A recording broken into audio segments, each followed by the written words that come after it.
Hi, in my previous video, I introduced you to a gratitude journal. I explained what it is, how it works and why, and also how you can start. In this video, I'm going to show you 4 pro tips how to get your experience to the next level. So watch on. So you watched my previous video. You maybe bought a book, you started, you had some first experiences, and now you would like to get even better at it. You came to the right place. During the time I've been practicing this technique, I have put together some great tips on how to improve your experience.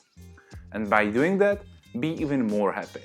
Most of them didn't really fit into the first video, because there I just wanted to share the basic principles and not to clutter it with too much detail.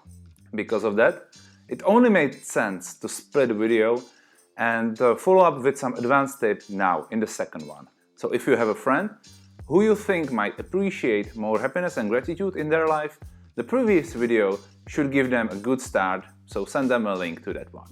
Now to the tips. If you have started with GJ recently, you may remember that weird feeling writing about your experiences to yourself.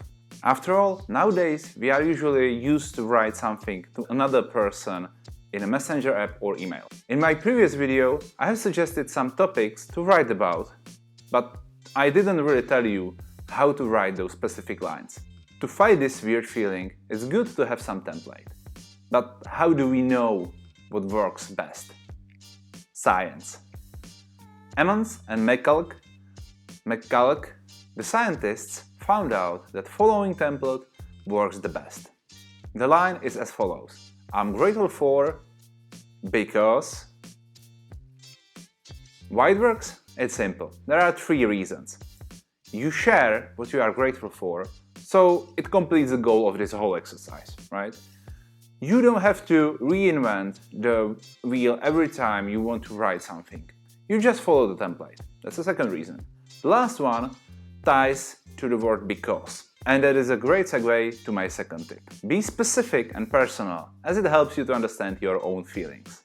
You really need to describe why you are grateful for X, Y, and Z, because it forces you to think, and thinking forces you to remember.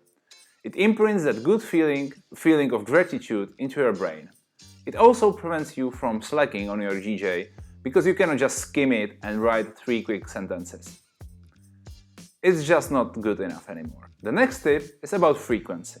In the last video, I have mentioned I have been sitting and writing down my notes daily. That might have been overkill. Some scientists agree with that. According to them, the perfect frequency to write into your GJ is once a week. With longer gaps, you are losing some benefits of GJ because you are simply not reminded to be grateful that often.